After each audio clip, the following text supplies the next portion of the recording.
12 मई 2024 दिन रविवार। Welcome back to clean news UP. चलिए देखते हैं उत्तर प्रदेश की 25 फटाफट बड़ी खबरों को। योगी सरकार सड़क सुरक्षा को लेकर करने जा रही है काम, 10 करोड़ करेगी खर्च।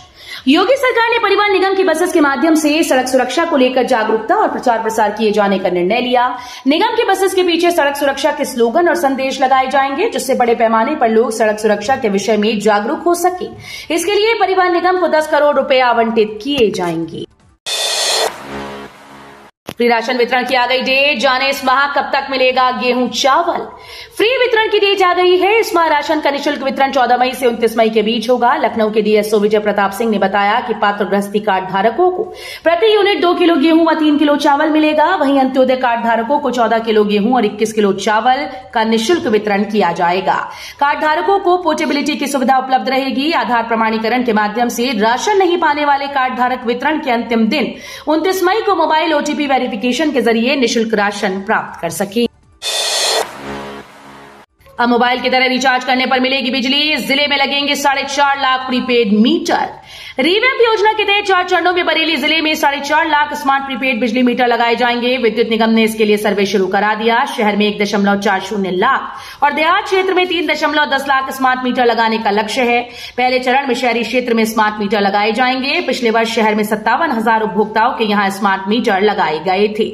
इनमें बिलिंग और मीटर जंप होने जैसी शिकायतें आने लगी तो काम रोक दिया गया। नए सत्र में रोहिलखंड विश्वविद्यालय से इंजीनियरिंग में डिप्लोमा कर सकेंगे विद्यार्थी। रोहिलखंड विश्वविद्यालय नए सत्र में इंजीनियरिंग डिप्लोमा कोर्स शुरू कर रहा है। 1 वर्ष का यह पाठ्यक्रम सभी 6 तकनीकी विभागों में संचालित होगा। All India council for technical education की ओर से इसके लिए अनुमति प्रदान कर दी गई। वहीं अब छात्र इलेक्ट्रिकल इंजीनियरिंग विभाग से एमटेक भी कर सकेंगे। यूनिवर्सिटी में ग्रीष्मावकाश घोषित। अलीगढ़, हाथरस, सेठा और कासगंज के डिग्री कॉलेज रहेंगे बंद। राजा महेंद्र प्रताप सिंह राज्य विश्वविद्यालय में ग्रीष्मावकाश की घोषणा हो गई। 18 से 30 जून तक विश्वविद्यालय से संबद्ध महाविद्यालय बंद रहेंगे। अलीगढ़, हाथरस, सेठा, कासगंज जिले के महाविद्यालय राजा महेंद्र प्रताप सिंह राज्य विश्वविद्यालय से संबद्ध हैं। विश्वविद्यालय के कुल सचिव डॉक्टर महेश कुमार ने बताया कि कुलपति के आदेश पर विश्वविद्यालय के संबद्ध महाविद्यालयों में 18 मई से 30 जून तक ग्रीष्मावकाश रहे।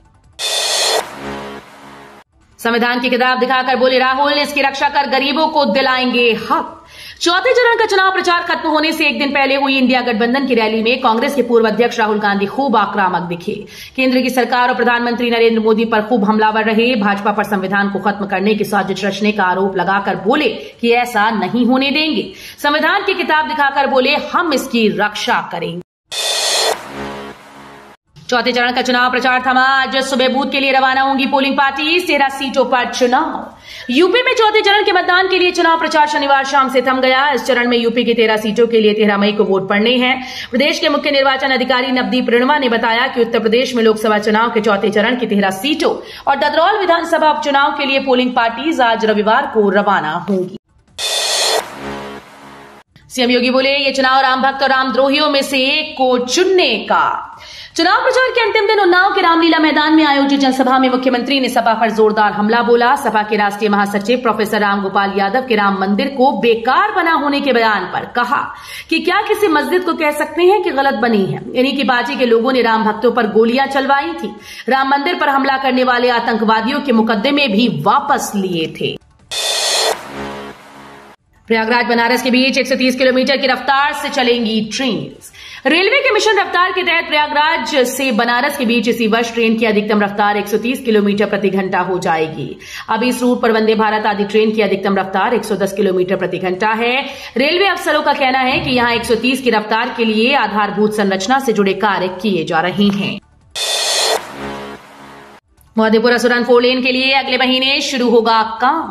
मोहद्दीपुर से असुरन चौराहे तक 4 लेन निर्माण के लिए टेंडर प्रक्रिया अंतिम चरण में है। जून में ओवरब्रिज से लेकर असुरन तक निर्माण कार्य प्रारंभ हो जाएगा। हालांकि रेलवे क्रॉसिंग पर ओवरब्रिज का निर्माण कार्य अभी विलंब से शुरू होगा। सड़क चौड़ीकरण से देवरिया और कुशीनगर की तरफ से आने जाने वालों के लिए मेडिकल कॉलेज की राह आसान हो जाएगी। वहीं असुरन पिपराइच 4 लेन और पादरी बाजार 4 लेन का भी मोहद्दीपुर तक सीधा जुड़ाव हो जाएगा। ग्रेटर नोएडा अथॉरिटी गांव के विकास कार्यों पर खर्च करेगी 200 करोड़। लोगों की बदहाली होगी दूर। ग्रेनो अथॉरिटी अपने एरिया में स्थित गांव के विकास कार्यों पर 200 करोड़ का बजट खर्च करेगी। ग्रेनो अथॉरिटी ने इसकी कार्य योजना तैयार कर ली। आचार संहिता समाप्त होने के बाद निविदा जारी कर विकास कार्य शुरू करा दिए जाएंगे। साथ ही गांव में साफ सफाई का अधिकारी मौके पर जाकर निरीक्षण करेंगे। बारिश से पहले नाली सड़क आदि कार्य पूरा कराए जाने का लक्ष्य रखा गया है। गोरखपुर में वायु प्रदूषण पर लगेगी रोक। नगर निगम ने खरीदा ऐसा हथियार, पेड़ों को भी मिलेगी संजीवनी।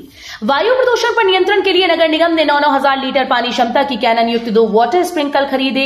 1.20 करोड़ लागत के दोनों मोबाइल वाटर स्प्रिंकलर गोरखपुर आ जाएंगे। कैनन लगा होने की वजह से इनसे 20 से 25 फीट दूर तक पानी का छिड़काव किया जा सकेगा।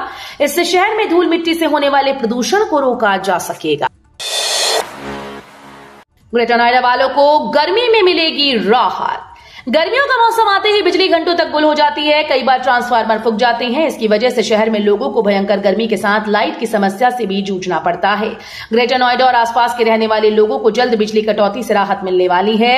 अब शहर और ग्रामीण क्षेत्रों में बिजली की सप्लाई में सुधार किया जाएगा। इसके लिए 4 नए पावर प्लांट तैयार किए जा रहे हैं। ये पावर प्लांट जुलाई से चालू कर दिए जाएंगे। योगी बोले, कांग्रेस सत्ता में आई तो देश का हित करेगी। सपा ने राम भक्तों पर चलाई थी गोलियां। लोकसभा चुनाव के चौथे चरण के प्रचार के अंतिम दिन मुख्यमंत्री योगी आदित्यनाथ कानपुर पहुंचे हैं। यहां बाबूपुरवा सेंट्रल पार्क के दवई नगर में लोकसभा प्रत्याशी रमेश अवस्थी और अकबरपुर सीट से प्रत्याशी देवेंद्र सिंह भोले के पक्ष में जनसभा कर रही हैं। सीएम योगी की जनसभा मंच में तृणमूल कांग्रेस के प्रदेश अध्यक्ष प्रेमलता समेत छात्र संघ नेता पीयूष सिंह और आलोक पांडे अक्खड़ भाजपा में शामिल हुए। बेसिक के शिक्षकों को ईएल लेने में आ रही दिक्कत, 4 साल से पूरा नहीं हो पाया ये काम। मानव संपदा पोर्टल को शुरू हुए 4 वर्ष हो गए, लेकिन प्रदेश के कई जिलों में अधिकारी अभी तक शिक्षकों के अर्जित अवकाश को अपडेट नहीं कर पाए। ईएल अपडेट न होने के कारण शिक्षक इसका लाभ नहीं ले पा रहे। किसी शिक्षक की अर्हता से काफी कम 1-2 अर्जित अवकाश ही दिख रहे हैं, तो किसी की निर्धारित अवकाशों से छुट्टियां नजर आ रही हैं। लखनऊ में अकबरनगर के सभी मकानों पर अब चलेगा बुलडोजर। सुप्रीम कोर्ट ने लखनऊ के अकबरनगर क्षेत्र में अनाधिकृत निर्माणों के खिलाफ लखनऊ विकास प्राधिकरण द्वारा की जा रही तोड़फोड़ की कार्रवाई में हस्तक्षेप से इनकार कर दिया। हालांकि शीर्ष अदालत ने साफ कर दिया कि किसी भी झुग्गीवासी को वैकल्पिक आवास दिए बगैर बेदखल नहीं किया जाना चाहिए। एलटीए ने कुकरेल नदी के डूब क्षेत्र में बनी झुग्गियों को खाली करने का आदेश दिया था। तेजस्वी सूर्या बोले, भाजपा सरकार में बुंदेलखंड में बही विकास की गंगा कांग्रेस और सपा परिवारवाद को बढ़ा रही। हमीरपुर जिले में भरुआ सुमेरपुर कस्बे के स्टेशन मार्ग में युवा सम्मेलन को संबोधित करने आए भाजपा युवा मोर्चा के राष्ट्रीय अध्यक्ष तेजस्वी सूर्या ने कांग्रेस के पूर्व अध्यक्ष राहुल गांधी और सपा के राष्ट्रीय अध्यक्ष अखिलेश यादव पर हमला बोला। लोकसभा चुनाव को लेकर नेपाल सीमा 7 घंटों के लिए सील, मालवाहक ट्रक्स की लगी कतार।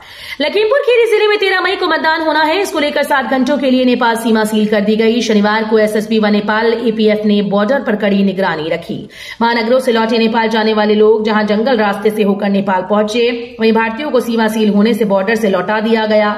सीमा बंद होने से गौरीफंडा बॉर्डर पर मालवाहक वाहनों की भी लंबी लाइन लग गई। मायावती बोली, अगर ईवीएम में गड़बड़ी ना हुई तो नहीं आएगी मोदी सरकार।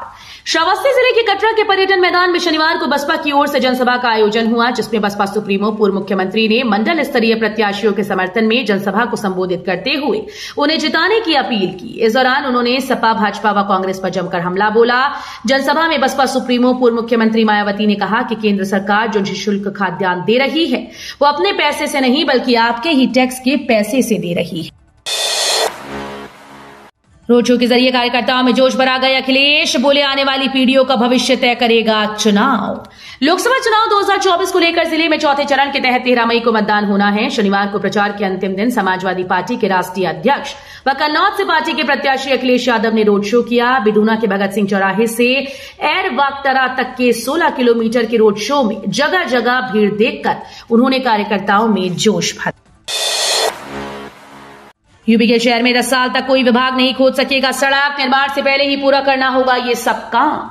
मुख्यमंत्री green road infrastructure development scheme के तहत बनाई जाने वाली सड़कों को अगले 10 साल तक कोई भी विभाग किसी काम के लिए नहीं खोद सकेगा। ऐसे में सड़क निर्माण शुरू होने के पहले डक्ट व गड्ढे आदि खोदने का काम पूरा कर लेना होगा।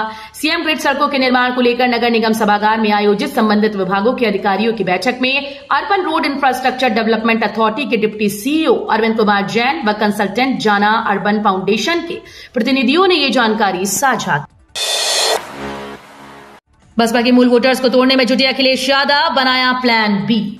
3 चरणों के चुनाव के बाद अब बची 54 सीटों पर सपा की नजर वंचित मतदाताओं पर टिक गई। सपा खासतौर पर बसपा के मूल वोटर्स को अपने पाले में लाने की कोशिश कर रही है।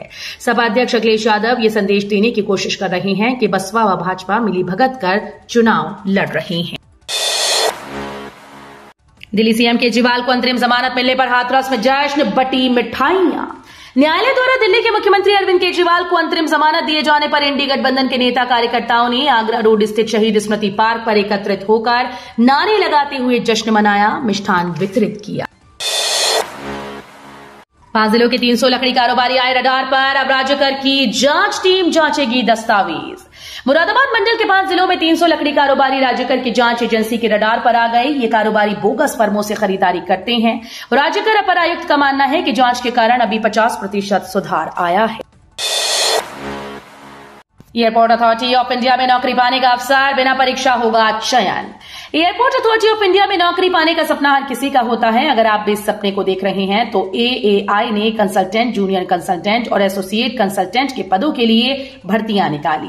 जो भी इन पदों पर आवेदन करने के इच्छुक व योग्य हैं वो आधिकारिक वेबसाइट aai.aero के माध्यम से अप्लाई कर सकते हैं। इन पदों के लिए आवेदन प्रक्रिया शुरू हो चुकी है। तो ये थी आज की 25 फटाफट बड़ी खबरें। अगर आपको न्यूज पसंद आई हो तो वीडियो को लाइक और शेयर जरूर करें। धन्यवाद।